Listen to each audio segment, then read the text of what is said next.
Olá, Jadloggers! Mais um Jadcast no ar e hoje é um Jadcast especial. Eu estou aqui com a minha blusinha rosa, porque a gente está no Outubro Rosa e a gente vai falar hoje nesse podcast sobre câncer de mama. Trazer esse podcast especial nesse mês especial para que a gente possa alertar e informar o maior número de mulheres possíveis. Então, a gente está aqui hoje com a doutora Alegra. Muito obrigada, doutora. E com a nossa colaboradora funcionária maravilhosa, Jamile, que topou contar a sua história, está aqui para falar também de toda a situação que ela passou com o câncer de mama. Obrigada pela presença de vocês. Obrigada. E para começar, doutora, vamos fazer uma pergunta bem simples, mas que eu acho que não tem como a gente começar de outro jeito. O que é o câncer de mama? Bom dia, gente. Em primeiro lugar, queria agradecer a oportunidade, o espaço para a gente falar de um assunto que é tão importante e que é tão prevalente nas mulheres, né, no Brasil todo. Então, para começar falando sobre o câncer, ele é uma célula que era anormal e ela proliferou de forma desordenada, tá? Isso um câncer de uma forma geral, não só de mama, como em outras partes do corpo, que pode acometer homens ou mulheres, tá? Então, é uma célula que se proliferou de forma desordenada, uma célula que não era normal, tá? A gente não tem uma causa exata do porquê que isso acontece no câncer de mama, tá?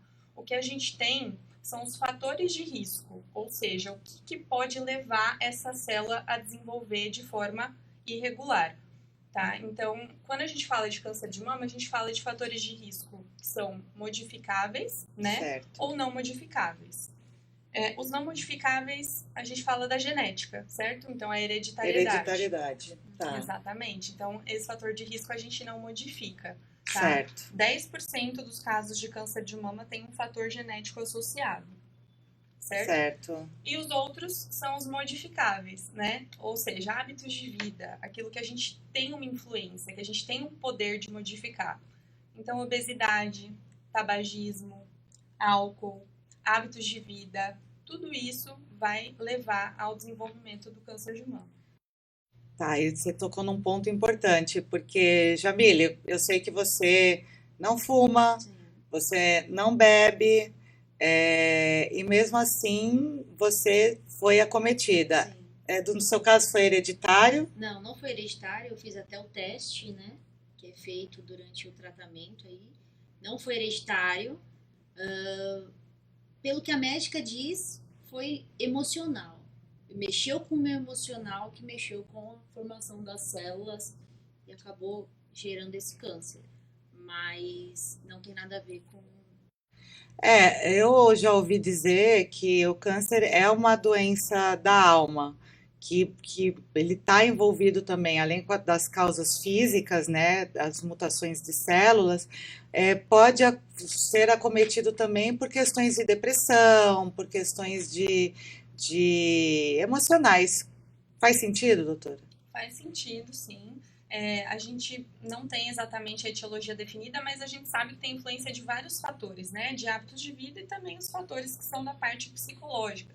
Mesmo porque uma pessoa que está com o psicológico abalado, que está com uma ansiedade, que está com uma depressão, de repente ela não se exercita da forma adequada, de repente ela não se alimenta da melhor maneira. Então, tudo isso está entrelaçado. Sim, a gente tem que ter o cuidado com cada um desses pilares para poder, né, ter o cuidado e a prevenção. Porque muitas pessoas não entendem que, assim, essa parte do se alimentar direito não é você comer uma pratada uma vez por dia e não comer mais o resto do dia, né? Eu me alimento super bem, eu almoço, mas você não toma café da manhã e você não janta, mas eu almoço super bem. E a mesma coisa, eu faço exercício, eu ando de domingo. Não, você é o famoso atleta de final de semana, mas se você não se exercita com uma rotina, né? Eu acho que tudo tem que ter rotina.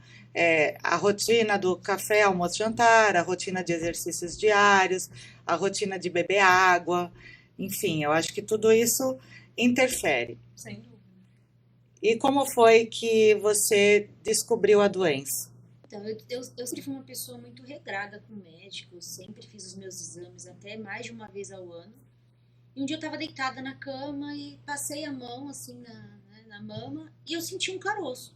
Aí eu falei, nossa, estranho, né? E aí foi que eu fui procurar os médicos, porque eu já passava com uma ginecologista há 19 anos, né? Porque minha filha já tem 20, então desde que minha filha nasceu.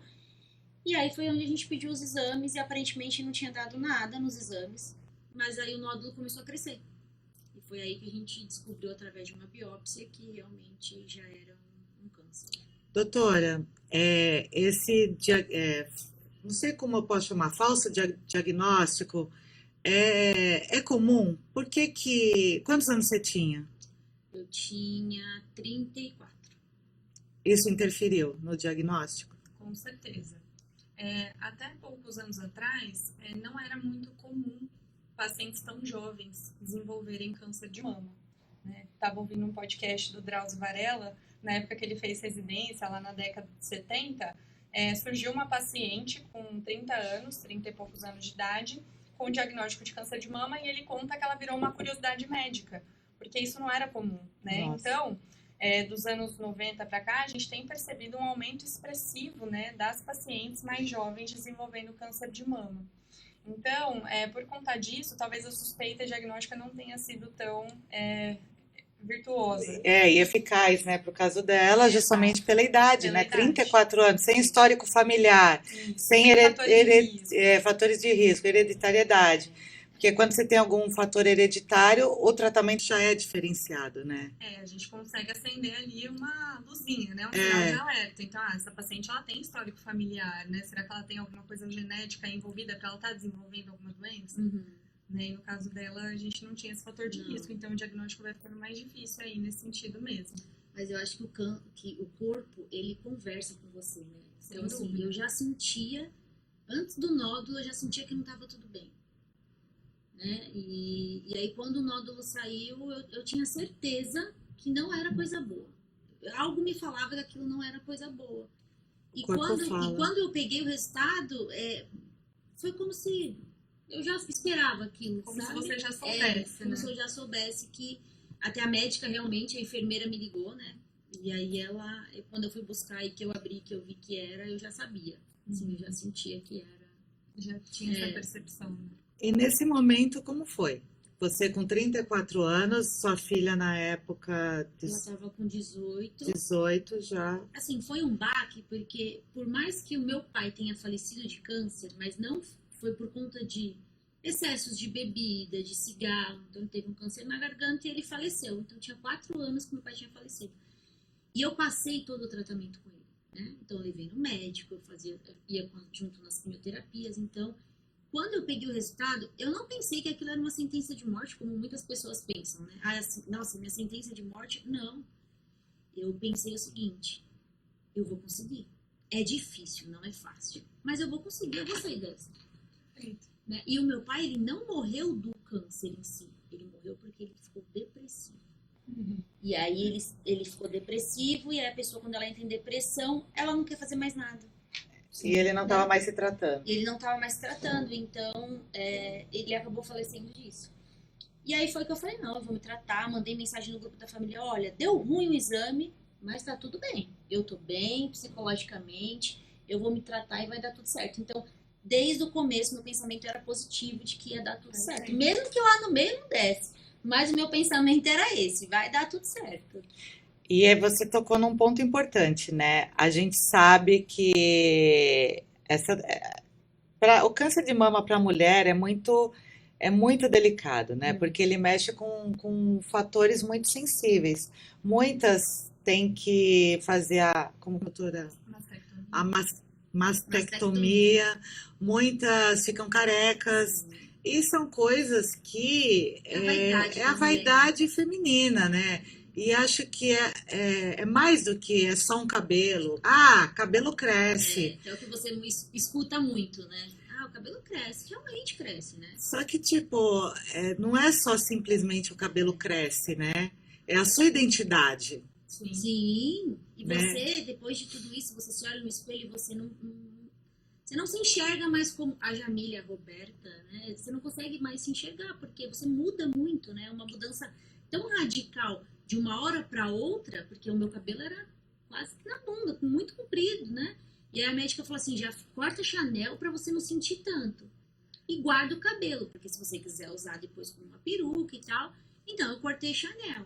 E aí quando realmente começa a cair, então é muito assim. Mas eu levei muito de boa, porque foi aquilo. Eu aceitei. Eu aceitei que eu estava doente e eu precisava fazer tudo aquilo. Então, quando meu cabelo começou a cair, eu simplesmente falei assim pro meu namorado: pega a maquininha lá na tua casa, porque eu quero cortar. Eu quero raspar logo, porque tá enchendo a casa de cabelo e tal. E aí ele raspando, chorando, tipo aquela cena da novela, sabe? Minha filha chorando, e eu, tipo, dando risada. Depois que raspou, eu falei, nossa, até que eu fiquei bonita com o cabelo raspado. E realmente ficou bonita, não ficou feio. E assim, eu procurava levar sempre dessa forma, sabe? Fortalecida, né? Ela tava fortalecida psicologicamente pra Não enfrentar vou isso. mentir que teve vezes Sem que a gente dúvida. cai. Mas eu sempre procurei levar da melhor maneira E isso possível. é muito fundamental. Era isso que eu ia falar, doutora. A gente sabe que, não sei se a maioria ou se grande parte das mulheres, elas não conseguem ter essa visão, né? Principalmente quando tem que se passar por uma quimioterapia tão agressiva como a da Jamile. E isso faz realmente total diferença no tratamento. Faz. Eu acho assim, é importante esse momento que a gente está tendo para a gente poder informar para as pessoas, para as Exato. mulheres, que o câncer de mama não é mais uma doença que é uma sentença de morte, como já foi no passado, Sim, né? Então, lá nos anos 80, ou era uma sentença de morte, ou era uma doença altamente mutiladora, né? exato. Então, antigamente, independente do tamanho do tumor, do tipo do tumor, eram tratados todos igualmente. Então, a mulher perdia a mama, que era a mastectomia radical, que a gente chama, perdia um pedaço do músculo peitoral, que é o músculo que fica embaixo da mama, e perdia todos os linfonodos. Né? Essa era a alternativa cirúrgica E que se existia não na tinha época. reconstrução. E não tinha possibilidade de reconstrução, Na perfeitamente. Então, tudo isso mudou, né? Então, hoje em dia, a gente sabe um pouco mais desse tumor. A gente sabe que o câncer de mama é uma doença heterogênea, né? São muitos tipos de tumores, são muitas alternativas terapêuticas e a gente consegue oferecer o melhor tratamento para paciente baseado nisso e baseado na reconstrução, que é a parte que eu entro, a minha especialização é na cirurgia plástica, né? Então, junto com a equipe da mastologia, a gente conversa com a paciente e define a melhor estratégia terapêutica, né? A gente consegue devolver para a mulher esse símbolo da feminilidade. A autoestima dela, né? Exatamente. Então, o cabelo, né, a mama, por que a mama é um símbolo tão grande da feminilidade? Porque ela amamenta os filhos, né? Sim. É um símbolo da nutrição, da feminilidade da mulher. Então, o fato dela não ter a mama é altamente prejudicial para o psicológico, né? A autoestima da mulher muda totalmente. Então, a possibilidade que a gente tem de reconstruir essa mama, às vezes, no mesmo tempo cirúrgico da mastectomia, muda totalmente o psicológico e a força que a mulher tem de enfrentar esse tratamento. E esse é um ponto bem importante. Hoje no Brasil, quantas mulheres são acometidas pela doença? No último ano, a gente tem a estimativa de que 74 mil casos novos foram diagnosticados de câncer de mama no Brasil. É um número ainda bem elevado, né? Para toda a informação que a gente passa, tem um mês inteiro dedicado, né, a falar dessa doença. Então, ao que se leva ainda ter tantos novos casos? É medo de ir atrás de descobrir um diagnóstico que a pessoa às vezes não quer aceitar? Sim. É ainda a falta de informação pelo tamanho desse país que a gente tem, que é muito grande? É a correria diária? O que fator leva ainda esse número grande de casos e como que a gente pode mudar isso? O que eu acho importante a gente ressaltar? Tem dois tópicos, né? O primeiro deles são os fatores de risco, né, que a gente já conversou, Sim. os modificáveis. Então, incentivar a população a melhorar hábitos de vida, evitar obesidade, evitar tabagismo, evitar etilismo, tá? Então esse é um dos pontos, né? Então a gente tem que ver se essas taxas estão aumentando e por conta disso a gente está tendo mais diagnósticos. Sim. Ou também um outro fator que é até bom para nós, que é as mulheres estão sabendo como diagnosticar. Então é por isso que a gente está tendo mais casos novos. Ah, Sim. muito Então as bom. mulheres estão sabendo que Ótimo existe a ponto. mamografia, as mulheres estão sabendo fazer o autoexame e procurar um médico nessa situação, né? E quanto antes a gente diagnostica, melhores as taxas de sobrevida, mais chance a gente tem de curar essa doença. Até né? porque ela se espalha com muita rapidez, né? E quando você fala dos linfonodos, é isso. Quando eu operei, eu só tirei o quadrante, quadrantectomia, Perfeito. não precisei tirar a mama toda, e retirei alguns linfonodos que eles analisam ali naquele primeiro momento ali da cirurgia já para ver se tem algo. E não tinha. Perfeito. Mas a minha mama ficou ótima, quem fez foi um cirurgião plástico também. E eu fiquei muito feliz por isso, porque eu não queria tirar. Né? Eu não queria, mas se eu tivesse que tirar, tá tudo bem. Não teria problema. Mas naquele momento eu não queria, porque a minha mama era bonita, a minha mama, né? Então ela ficou exatamente como ela era, mas porque eu fiz a quimioterapia antes, o meu protocolo, cada câncer tem um protocolo específico, mas o meu protocolo seria a quimioterapia para que o tumor diminuísse de Diminuísse tamanho. para poder retirar. Então ele tinha 4 centímetros, ele ficou do tamanho de um grão de arroz. Eu tive um resultado muito bom da quimioterapia. E aí eu consegui fazer a cirurgia, né? Após a quimioterapia. Eu acho que é importante, eu acho que também, doutora, a gente tocando no ponto da qualidade de vida, até para o tratamento de químio interfere, né? Quanto mais saudável a pessoa, quanto menos vícios ela tem, a quimioterapia, a tendência é ela funcionar de uma forma mais Sim, sem mais dúvida. efetiva. Contribui, com toda certeza. Tudo que a paciente faz, né, nesse período de tratamento contribui, mesmo, como a Jamile falou, estando fortalecida, né, Sim, sim. psicologicamente, espiritualmente, para poder enfrentar aí essa situação. Assim, não é um processo fácil. Eu lembro que, só contando aqui, a minha importante. segunda quimioterapia, eu caí. Eu falei, não dá mais. Foi muito difícil, porque eu passava muito mal e eu ia pro hospital, né? E eu ficava lá, eu tomava morfina e eles tinham que me dopar com diazepam para ver se eu conseguia parar de ter dor. Porque eu tinha muita dor. Por causa da quimio. Eu vomitava muito, eu não tinha controle, não controlava. E aí quando eu cheguei para fazer a terceira, eu virei pra médica e falei assim, eu não quero mais. Ela falou, como assim? Não, puxou a cadeira. Ela chorou comigo. Falou, não, você vai conseguir, você vai até o fim. E eu vou estar do seu lado sempre. E aí ela começou a falar várias coisas. Eu falei assim, não. E minha filha chorando também, porque né, minha filha estava comigo todos os momentos. Eu falei, tá bom, doutora, eu vou fazer. E aí quando eu fiz, eu fiquei até um pouco melhor. Porque eu falei, não vou passar mal dessa vez. Então a nossa mente, eu lembro que quando eu recebi o diagnóstico da oncologista, né, que ela falou, olha, você vai ter que fazer isso. Ela virou pra mim e falou assim, Jamile, eu vou te falar uma coisa antes de tudo. 80% é isso aqui, ó. Ela colocou a mão na minha cabeça. E 20% sou eu. Então depende muito mais de você do que de mim. Eu falei, poxa, então se depende muito mais de mim, eu tenho que dar o meu melhor. É isso aí. Né?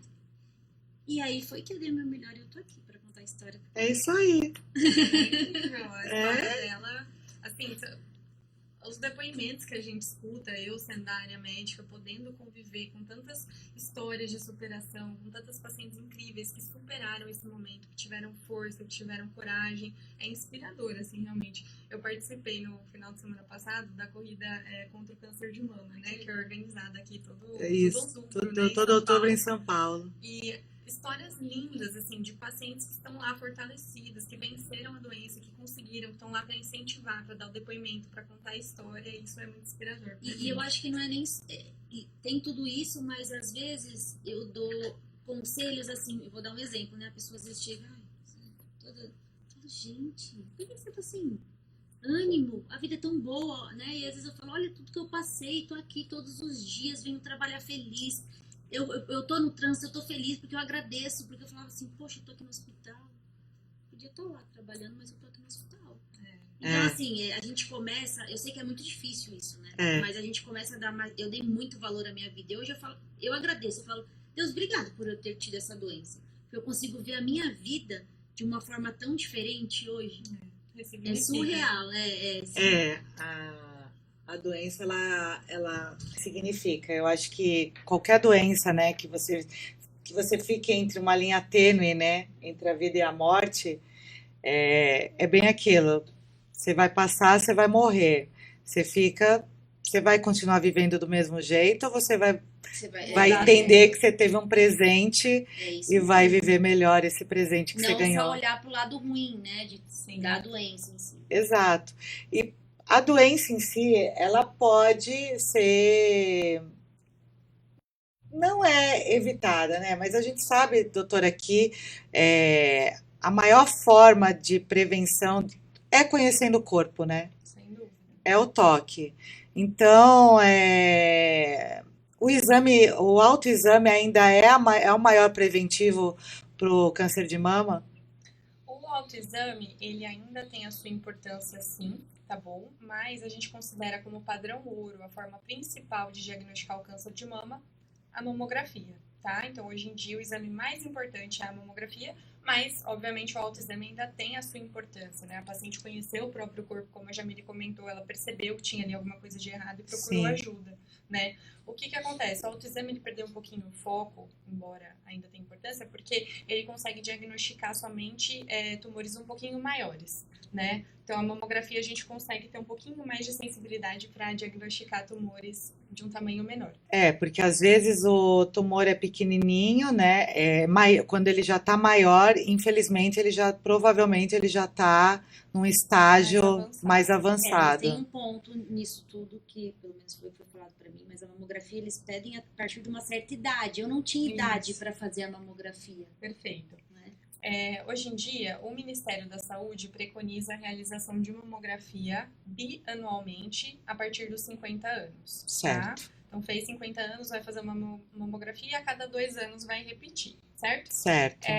A Sociedade Brasileira de Mastologia, ela já antecipa um pouco esse prazo, então a recomendação é um pouquinho diferente. Pela Sociedade Brasileira de Mastologia, a partir dos 40 anos, e o exame é feito anualmente. Claro Certo. que existem um pouquinho de diferenças aí de paciente para paciente, então pacientes que têm antecedente familiar ou antecedente mesmo próprio antecipam, né, essa realização de mamografia, né, às vezes começa antes com 35 anos ou 10 Sim. anos antes do diagnóstico do parente, né, então isso pode ser antecipado. É o que vai acontecer com a filha agora. Exatamente. Ela tem que fazer, E o que aconteceu comigo, como eu tenho caso de câncer de mama na família, eu faço mamografia desde os 34 anos. Então, até tenho amigas que, nossa, mas você já faz há tanto tempo? Eu falo, sim, eu sempre tive que fazer, porque, e assim, não era nem hereditário direto, é minha avó paterna, que o índice do gene é até um pouco diferente, mas por ter um caso, a minha ginecologista já antecipou e desde os 35 eu faço esse exame periódico, assim. o médico disse pra ela começar com 24, dar os 10 anos. Isso, antecipando do Isso. diagnóstico da mãe, que foi o parente de Isso. primeiro grau que teve o caso, né? É importante. Muito. E para essa geração mais nova, que os casos estão aparecendo mais cedo, é seguir o preventivo anual. Seguir o preventivo anual, tomando cuidado com os hábitos de vida que a gente conversou, né? Porque assim, 10% tem a influência genética, Sim. né? Agora o restante é a nossa É parte. saúde. Exatamente, é saúde. A gente continuar tendo bons hábitos de vida, se alimentando bem, se exercitando. E não estamos falando de atletas, né? Estamos falando de atividade física, né? Regrada, normal, puder fazer uma caminhada, uma corrida. Isso é o mais importante. E agora, falando do mês esse Outubro Rosa, né? A gente sabe que ele é um mês dedicado à saúde da mulher. Vocês têm a informação? Porque eu não tenho. Por que surgiu esse mês dedicado às mulheres? Como foi que surgiu essa data? Do outubro, eu não sei dizer exatamente por que foi escolhido esse mês. A gente até pode pesquisar depois, É. ver se tem algum fato histórico aí que relacione. Mas o fato é que esse mês ele é dedicado a incentivar, a informar, a prevenir. Então, dizer para a mulher, olha, o câncer de mama, a gente consegue diagnosticar ele precocemente, né? É possível a gente atingir a cura, né? Se a gente conseguir diagnosticá-lo de forma Sim. precoce, né? Como é que a gente faz isso? Então, mamografia, autoexame, qual que é o médico que eu tenho que procurar, né? Nem toda mulher tem esse conhecimento. Qual Exato. mastologista que cuida disso? Isso. Né? Explicar para a Uhum. mulher que essa não é mais uma doença que é símbolo de sentença de Sentença de morte. morte. Isso é muito importante. Muito. E um outro ponto que eu acho legal, assim, ter um mês dedicado a isso, porque principalmente para as mulheres que têm menos conhecimento, têm menos acesso Acesso. aos médicos, é uma data, tipo, ela já sabe que todo outubro ela vai ter que passar por isso. Perfeito. Então ela guarda na cabecinha dela que outubro é o mês de fazer a mamografia. Exato, exatamente. Já faz todos os periódicos ali dela no mesmo período sempre, né? Para não esquecer. É isso. E qual a gente falou muito aqui sobre sentença de morte, que o câncer não é mais, o câncer de mama principalmente não é mais uma sentença de morte, que hoje tem vários tratamentos alternativos, que o mundo mudou muito. Mas vocês acham que ainda a questão da químio é o que mais dá o medo nas mulheres por conta da queda de cabelo? Eu acho que não só pela queda de cabelo, porque é muito difícil, porque ela mata as células boas e as ruins. Então ela te deixa muito debilitada, né? Eu fiquei muito, muito debilitada mesmo. E eu não esperava que seria dessa forma. É porque o que a médica explica também, a oncologista, é o seguinte: cada um reage de uma forma. Eu reagi da pior forma possível, assim, no sentido de que eu tive alergia à químio. Então, enfim, foi meio tenso, assim, a minha quimioterapia, mas também tinha mulheres que faziam quimioterapia, a mesma quimioterapia que é chamada de vermelha, né? E não tinha nada. Elas chegavam lá, tomavam a quimioterapia, iam embora pra casa e estava tudo bem. Eu não, ficava morrendo depois. Mas, assim, e aí vem todo esse processo também, não só do cabelo, né? Mas de todo o pelo do corpo. Você perde tudo. Você perde a Tudo. sobrancelha, você perde cílio, você perde tudo, tudo. E você engorda. E para a mulher também, esse A é um vaidade, ponto. né? Você incha, na verdade, né? Por conta da medicação que você precisa tomar, um antialérgico antes. Então você incha. E quantas vezes que me olhava e falava assim, meu Deus, eu tô gordinha. Mas assim, depois, quando você acaba, porque eu fiz 4 sessões de vermelha e 12 de branca, depois que você acaba, o corpo vai voltando ao normal, né? E existe também a radioterapia nesse meio todo, que também é muito difícil. Parece que não, mas é muito difícil, porque a mama ela queima como se você tivesse uma queimadura de 3º grau, assim, forma bolha. É muito difícil. Então é todo um processo, né? Acho que todas as fases mesmo, né? Como a Jamile contou da experiência dela, tudo, desde o estigma, né, de não ter a mama, né, que é aquele órgão que a gente já falou que é tão Que é importante tão para a mulher, importante para a mulher. as fases da quimioterapia, as fases da rádio, mas ao mesmo tempo é animador para a gente saber que tem tantas opções, né, de tratamento. Sim. Então a gente conta aí com o arsenal, a gente tem a parte cirúrgica, a quimioterapia, a rádio, hormonioterapia, né? Então as drogas inteligentes, tudo isso tem sido arsenal para a gente conseguir combater essa doença e atingir o controle regional.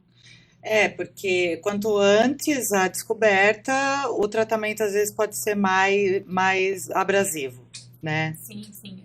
Como a Jamile mencionou, né? No caso dela, ela fez uma quadrantectomia, certo? Sim. Ou seja, a gente consegue retirar o local ali do câncer com uma certa margem, mas sem precisar tirar a mama toda. Isso é muito importante para a autoestima da paciente. Exato, né? exato. Que foi o que a mastologista, quando eu descobri, eu passei com um mastologista e ele queria operar no primeiro momento. Ele falou, não, a gente vai operar, marcou até o dia da cirurgia, mas eu fiquei com aquilo na minha cabeça. Eu falei, eu vou passar com outra pessoa para ter também um segundo diagnóstico, né? E aí, quando eu passei com ela, que ela também é membro da mastologia e tal, e aí ela falou assim, não, Jamila, vamos fazer a químio, não vai te operar agora, não. Eu falei, ai, doutora, então tá bom. E aí você, né, confia naquilo e tal, e aí a gente começou a fazer a químio, e foi a melhor saída, assim.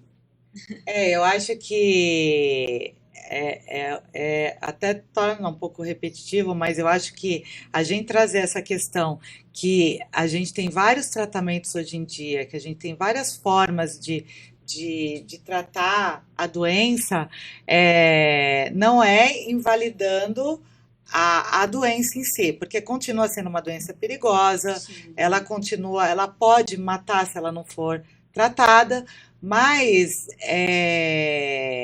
eu acho que ela tem que principalmente servir de alerta para mostrar, olha, você não precisa chegar nesse ponto, você pode fazer os preventivos anualmente, mas se você chegar, você tem várias saídas agora. Sim.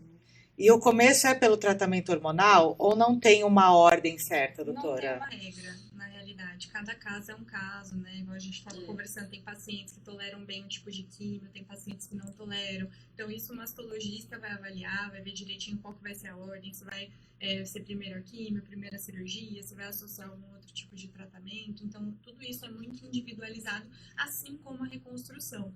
Né? Então, quando a gente opera, vai depender muito do que o mastologista vai precisar fazer. Então, se vai ser só um quadrante, ou se vai realmente precisar de uma cirurgia um pouco maior, se vai retirar uma porção maior da mama. Então, tudo isso a gente avalia como é que vai reconstruir, mas são muitas alternativas também.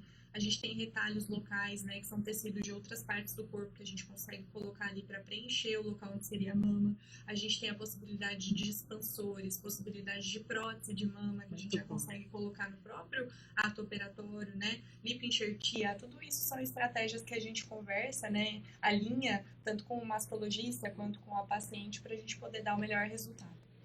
Eu acho que isso é Ótimo. muito acolhedor, porque quando eu fui operar, né, ele falou assim: Nossa, Jamile, sua mama é muito bonita. Eu vou deixar ela do jeito que ela tá. Eu vou fazer um cortinho de silicone que você não. E realmente, assim, ele foi fantástico, o médico. E ele deixou assim, perfeito. Eu acho que isso é muito importante, né? Porque eu acho que a primeira coisa que vem com esse diagnóstico, né, de câncer de mama é justamente, e agora?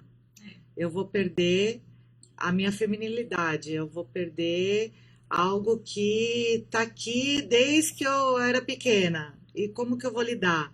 Então, acho que a gente trazendo essa informação para as mulheres que estão nessa situação, que estão receberam o diagnóstico agora, não sabem para que caminho percorrer, tem muito caminho, tem muita alternativa e é importante ter um bom médico, é importante saber ouvir as opções e saber escolher o melhor caminho junto com o seu médico. E eu queria saber, Jamile, como que você está agora? Além de viva, né, querida? Que eu tô vendo aqui, graças a Deus. Eu tô ótima, as pessoas falam assim: Você teve câncer de mama? Eu falo: Sim, tive, tô ótima. Existe o pós-câncer também, né? Que eu falo muito isso pro pessoal. Pós-câncer, eu tenho dores no corpo inteiro. Eu perdi um pouco da mobilidade do braço, mas eu tô muito bem, né? Às vezes as pessoas acabam: Ai, não, mas não sei o quê. Eu tomo remédio. Você ainda está em tratamento, né? Eu tomo a Zoladex, que é uma injeção na barriga que acho que a doutora já ouviu falar, mas assim, é bem grosso, precisa adormecer a barriga para tomar a injeção. Eu tenho todo um tratamento, mas é aquilo, eu enfrentei tudo com muita força de vontade, sabendo que isso iria dar certo. Então, todas as vezes que eu chegava lá e a psicóloga vinha falar comigo, porque a gente tem todo um auxílio, né, de psicólogo, de assistente social, e ela falava assim: Como você tá? Eu tô ótima. Nossa, você tá ótima mesmo? Eu falei: Tô ótima. Então, assim, então eu vou para outro paciente. Já que você tá ótima, eu vou ajudar outra pessoa. Eu falava: Pode ir. E aí eu também procurava, a gente recebia quimioterapia em box, né? Sim. E aí, às vezes, a enfermeira falava: Vem aqui, preciso falar com esse paciente, porque eu tenho catéter, né? Portocat. Eu ainda não tirei porque a gente não sabe como que vai ser, eu ainda tô em recidiva, né? E aí ela falava: a pessoa tá com medo de colocar. Eu falava: mas é a melhor coisa. Então, assim, eu sempre procurava incentivar as pessoas a enfrentar. Elas falavam assim, às vezes, pra mim, quando a gente se reunia: Eu não usei peruca, eu não usei lenço, eu não usei nada. Eu falei: Não, se eu tô careca, é careca que eu vou ficar. Como você consegue vir careca sem nada na cabeça? Eu falava: Não, mas é porque eu fiquei careca e assim, tá tudo bem. O lenço me deixa com mais cara de... Eu falava pra elas, de doente do que eu careca. Então eu ia careca, teve um dia que a gente chegou no shopping e a menina falou assim: Ô mãe, por que essa moça é careca? E aí a mãe dela, fica quieta, menina. E ela falou assim, é porque ela escolheu raspar o cabelo. Ela não pode raspar o cabelo? A mãe quis, não quis dizer, né? Então, assim, eu ia pra todos os lugares e me sentia super bem comigo mesma, assim. Eu acho que você é um exemplo realmente de força, determinação, garra. Eu acho até por você ter acompanhado o caso do seu pai, você colocou na sua cabeça que você queria fazer diferente. Sim, sim. E você fez diferente para o bem da sua filha, para o bem dos seus amigos, da sua família, que puderam acompanhar. E é muito bom a gente trazer esse depoimento, porque às vezes tem alguém ali, né, que vai assistir Sim. e vai falar: Poxa, eu acho que eu também consigo. E eu acho que a gente, enfrentando um tratamento dessa forma, ele se torna mais fácil, mais leve. Porque se a gente enfrentar um tratamento que a gente não quer, ou que a gente só reclama, ou que nada vai dar certo, ele se torna muito mais difícil, Com né? certeza. Então a gente precisa enfrentar. Como a gente enfrenta várias outras coisas na vida, a gente precisa enfrentar também dessa forma, que vai dar Sim. tudo certo. E eu falava muito pra Deus assim, cara, também se não der, tá tudo bem, viu? Eu falava pra ele, porque eu conversava muito, então eu falava assim, também se não der, tá tudo bem. Mas eu tô aqui pra fazer a minha parte. Minha parte vai ser ficar bem. A fé é importante É. também, né? E assim, deu tudo certo. Aí o cabelo começou a crescer. Quando eu voltei a trabalhar, ele tava bem curtinho, tava crescendo e agora já tá assim, tá vendo? É isso Chega. aí, chega, vai crescer muito mais. Doutora, o que que acha que a gente pode falar agora para a gente estar nos momentos finais, para o encerramento? Que conselho, que dica, que ensinamento que você quer deixar agora para as mulheres e também para os homens, né? Que podem orientar suas mulheres em relação a isso também, a essa doença. Até um detalhe, Roberto, já que você tocou nesse assunto dos homens, não só, obviamente, apoiar, né, e orientar a parceira, mas a gente tem que saber também que existe câncer de mama nos homens. Isso é verdade. Bom ponto. É um ponto interessante para a gente comentar. 1% dos cânceres de mama hoje são no público masculino. É um número até É um alto. número alto, razoável. A gente pensando no número de casos novos, né? 1% Exato, é é bastante. bastante. Então a gente tem que deixar um alerta também para essa população masculina, de também conhecer o próprio corpo, também fazer o autoexame, né?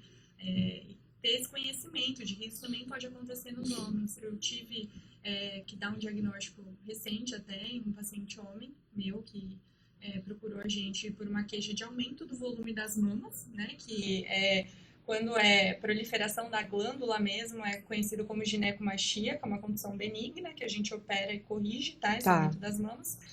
Mas ele tinha uma alteração em uma das mamas. A consistência era diferente e ele tinha ultrassom normal. Mas a gente operou, fez a biópsia, né, e mandou para análise e era um câncer de mama. Isso causou uma confusão para ele, porque ele falou, como assim câncer de mama? Mas eu sou homem. Porque o câncer de mama está muito ligado às mulheres e até a falta de conhecimento é muito pela questão hormonal, e não é só a questão hormonal. Tô errada, doutora? Na realidade, assim, como a gente explicou no início, né, é uma célula anormal que prolifera de maneira diferente. Então, Isso pode dar em homem ou em homens ou mulher. mulheres. O que muda é a quantidade de tecido mamário que cada um tem, né? Então, mulher tem muito mais tecido mamário, né? Homem tem menos, então isso dá algum tipo de diferença.